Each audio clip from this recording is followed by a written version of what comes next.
E aí galera, beleza? Aqui é o professor Fernando, do canal História Fácil. E vamos hoje com mais um vídeo de História de Goiás após a nossa vinheta.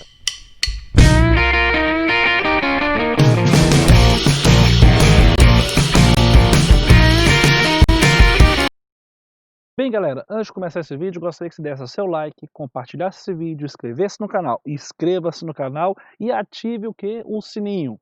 Então hoje vamos falar de Goiás, escravidão e o movimento o que? Libertário.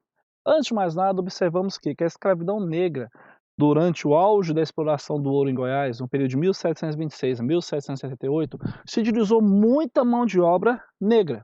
Então podemos falar que todos os dados mostram que existia uma certa superioridade do negro sobre quem? Sobre o branco. Contudo, paralelamente à decadência da mineração, ocorreu o quê? Ocorreu o esfacelamento da instituição escrava. Nos primeiros tempos do povoamento, não no século XIX, podemos afirmar que existia 3 escravos para um homem livre, considerando basicamente como livres os mulatos e os forros, beleza?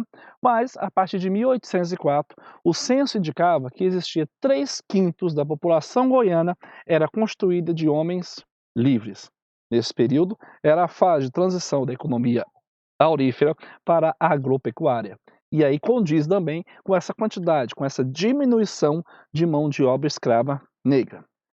O historiador Luiz Palacim e historiador Moraes afirma que a última ilusão do ouro em Goiás ocorreu em Anicuns, por volta de 1807. Contudo, a falta de escravos para trabalhar nessas minas levou à aceitação do trabalho livre assalariado. A mudança da economia aurífera, então, para a produção agropastoril aliviou, então, o modo de vida dos escravos. Pô, professor, aliviou como? Escravidão é a pior coisa na face da história. Sim, mas aliviar no sentido que não ficou mais tão pesado como era antes. Já estava indo para o seu fim. Podemos afirmar, por exemplo, que existia o chamado negro das invernadas. O que seria o negro das invernadas? Seria o negro que recebia uma terra doada pelo fazendeiro. E isso ocorreu a partir de 1877. Então, negro de invernada. Embora escravos viviam livres e mais distante, bem distante do domínio do seu senhor. A busca por fazendas de gado levou a mudança de classes e transformações das hierarquias que foi ao pouco desaparecendo. E aos poucos foi surgindo mais negros se tornando livres. A partir dos anos 70 do século XIX, a maioria dos negros pertenciam aonde? À zona rural, predominando profissões como lavrador, vaqueiro, artífices de cozinheiros, carpinteiros, pedreiros, sapateiros, alfaiates, ferreiros, tecelões, fiandeiros e profissionais não declarados. Quando a escravidão deixou de ser a base da produção e o preço do escravo ficou muito alto, os fazendeiros começaram a utilizar o quê? A mão de obra assalariada, achando que contratando um trabalhador a um preço mais baixo era muito mais lucrativo para eles. Contudo, foram propagando nesse contexto, na sociedade goiana, as ideias mais humanitárias em relação à libertação do negro e libertação da escravidão. Antes da campanha abolicionista, o sistema escravista foi recebendo os sucessivos cortes. Você observa que em 1823 existia 25 mil habitantes, 25 mil, 24 mil escravos. Esse consideravelmente diminui a partir de 1872, no qual, tá vendo aí atrás? Um cavalo. Massa, né? 1872 já existiu o quê? 10.652 o quê? Escravos. As causas da extinção foram morte natural, o escravo morria, morte natural. Não aquisição de novos escravos, porque era muito alto o preço, então não compensava comprar mais escravos. Exportação da mão de obra para províncias vizinhas, que nós chamamos de tráfico interno de escravos. Ação libertária das sociedades abolicionistas goianas.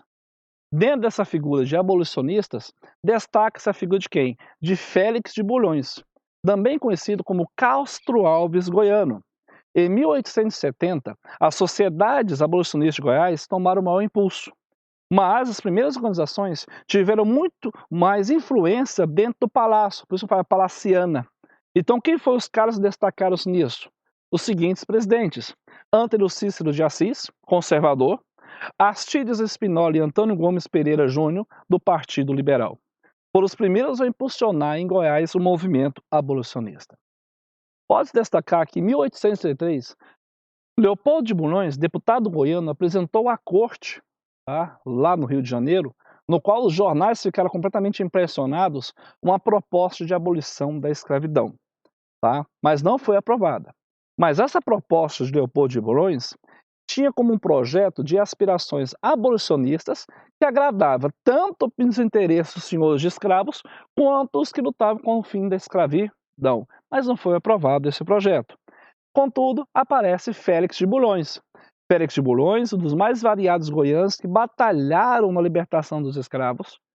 Félix de Bulhões, ele em 1805 fundou o chamado Jornal Libertador, que teve como principal objetivo libertar, integrar e educar o negro na província no contexto social.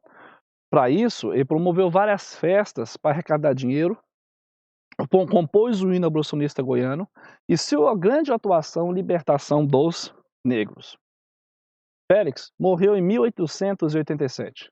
Sua morte fez com que várias sociedades emancipatórias já constituídas em Goiás, como por exemplo Militar, Cadete Inferiores, João Crepe, Comercial e Centro Libertador, unirem-se e fundaram uma nova associação, conhecida como Confederação Abolicionista Félix de Bulhões. Seus frutos foram positivos e, nesse contexto, muitos escravos foram libertos. Quando a Lei Áurea foi assinada em 1888, não encontrou nenhum negro cativo na cidade de Goiás. Lembrando que a notícia da abolição da escravidão chegou somente em 31 de maio e não causou nenhuma surpresa na população goiana, ok? Diante disso, podemos falar que a região de Goiás era pontilhada por vários quilombolas, alguns dos quais subsistiram até a história recente, em quilombolas e mineiros, crixás, Campos Belos, sendo a manifestação da constante luta do negro pela sua liberdade. Portanto, podemos afirmar que a abolição em Goiás não afetou a economia agropastoril. Num âmbito nacional, políticos goianos como Antônio José Caiado, liberal, senador Antônio Canedo, conservador, passaram a lutar pela vinda de mão de obra europeia, a fim de impulsionar a agropecuária goiana. E aí, falar sobre mão de obra imigrante, temos um vídeo aí no canal falando sobre isso. Na verdade, não teve muito efeito em Goiás. Se você gostou do vídeo, dá o seu like, compartilha e inscreva-se no canal. Até a próxima aula. Fui!